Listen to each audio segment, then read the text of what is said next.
I'm guessing most of you watching this video will agree with me on this point that when it comes for us to choose the right course of study for undergraduate and graduate levels, then it can be very challenging and also it is very confusing because this decision can make or break our career. So it is very important for us to take into consideration all the open options and all the opportunities available for us, and also do proper in-depth research before making any final decision.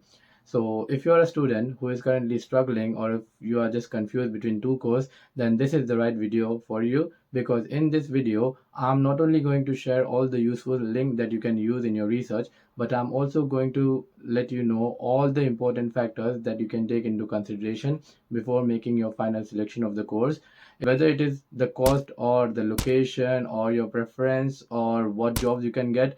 I'm going to cover all the important topics in this video, so make sure you stay tuned till the end of the video. And without wasting any more time, let's get this started. Hi guys, this is Shabir Anodwala from SQuotient and welcome back to my channel. So the first and foremost thing for you to consider is your academic preference and the career goal. So it is very important that the course of our selection aligns perfectly with our academic preference. So for example, if you are a finance student, then doing undergrad or masters in finance makes sense for you. If you are someone who likes to do coding or who likes to play with computers, then doing your masters or maybe undergrad in computer science is something for you.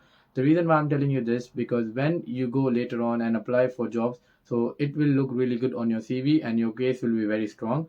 Also, if interviewer asks you the question on the reason why you did your masters or maybe your undergrad in computer science or maybe in finance, then you will have the answer for that question and it will be easier for you to get that job. Because I've seen people, they did their undergrad in computer science and then they ended up doing their masters in, for example, finance, and later on they were struggling to get good grades in their master's degree. So ensure that you are not doing the same mistake. So follow what your academic background is, because it will help you in your career path, and it will help you in getting good grades in that particular degree. Now coming back onto career goals, so you have to think what is your end goal after you're done with your undergrad or maybe your master's degree. What you want to do after that. So for example, if you want to start your own business, then it will be preferable for you to do a degree in entrepreneurship or maybe management, because that will help you in running your own business. If you have another goal of maybe settling outside or settling abroad, then you need to take a course which will be easier for you to do and easier for you to get good grades, and then later on get job or whatever the requirements of that country to settle abroad. So when I'm talking about settling abroad, I would like you to know that I have already made two videos on reasons to study abroad and how to pick a country to study abroad. You can check the link down in the description where you can go later on and watch that video. So now let's come back on the topic. So if you have another goal, for example, if you want to get a higher paying job, then it is important for you to select a course in STEM degrees, as it will help you in getting higher paid jobs, because most of the higher paid jobs are offered to all the STEM degree graduate. So this is how it will help you in selecting a course. So make sure you give your time and also ensure that you have your academic preference aligned and you have your career goal aligned before making the final decision. University ranking is another important thing for you to research on, because it will not only give you good teaching experience and good education, but also give you good jobs after you graduate from that particular university, because employers always want to hire graduates from top rank university. So it is very important for you to do a proper research on the ranking of your university in your specific course. Now let me give you few of the very useful websites where you can refer to in order for you to do your selection of the course, and also for you to check the university ranking globally and also nationally in that particular country. So the first one is guardian.com. It is a popular British newspaper if you don't know. And if you have a look at the website, over here it says pick a subject area. So you just have to click on the drop down menu and select your preferred course. So for example, I'll select accounting and finance, and as you can see, that number one is London School of Economics. On this side, you can see all the different scores. So it says Guardian score, then satisfied with scores, satisfied with teaching. You can see that the score is really good. There's no brainer why London School of Economics is topping the list. Another one is usnews.com. On this website, you will get the list of universities that is high ranked in the US. You can also select with the region, country, region, city, subject, and the enrollment, like okay, what is the enrollment number. So based on this, they will give you the list of the university in the US. Further on, you can also click on the university and have a read at the summary of the university. You can get university data and much more. So make sure you check out this website for you to select a course, especially if you are considering US as your country of destination. So the last and the most important website is studyportals.com.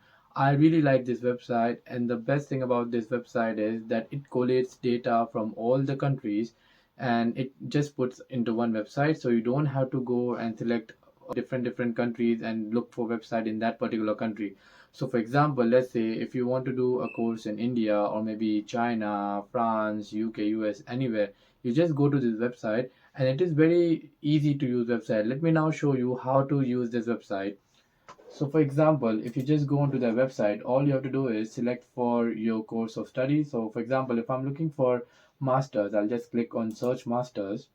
After that, on the left hand side, it will just show you discipline. So what discipline you want to do your masters in. So let's say for example, I want to do my masters in business and management, and again it will further narrow down your search. So let's say in business and management I want to do my masters in accounting. Then you can also choose the location. Further down, you can choose the tuition fees, duration, format, attendance, and much more.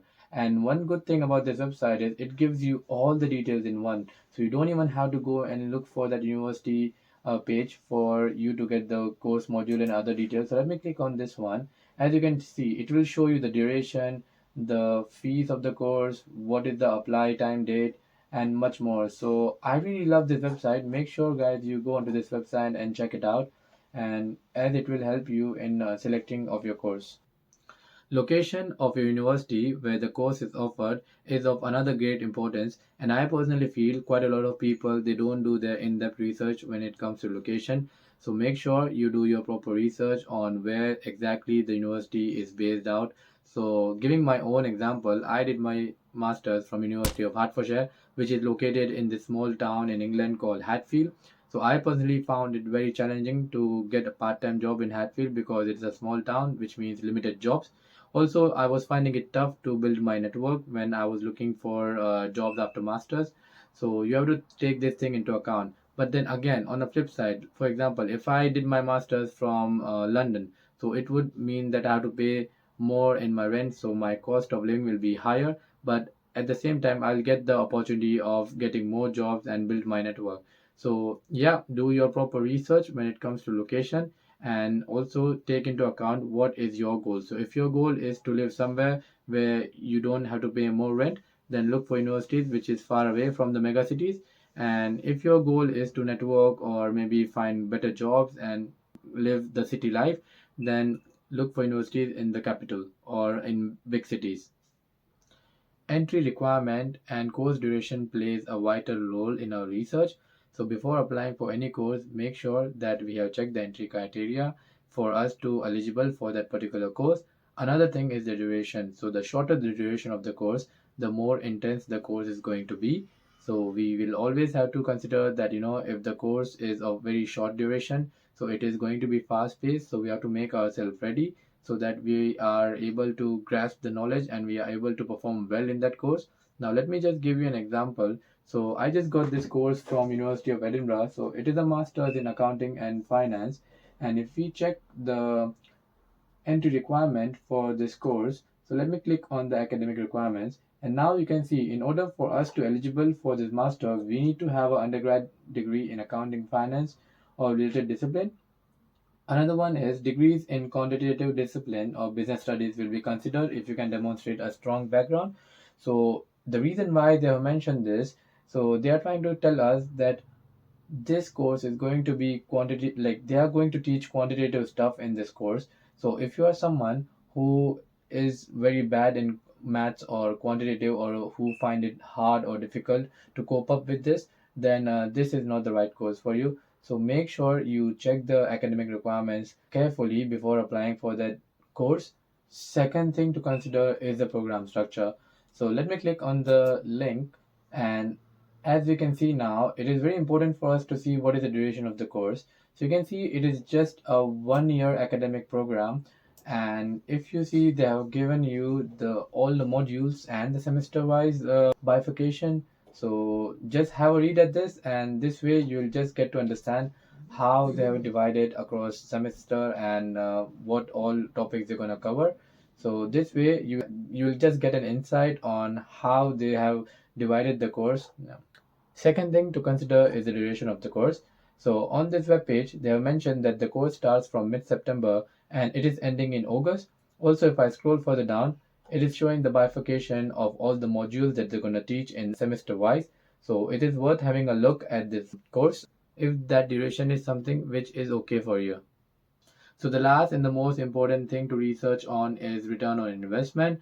So before putting your money into any course, make sure you did a proper research on the market demand of that course and the employability after you graduate, because it doesn't make sense that if you put money in a course and later on you cannot even find the job.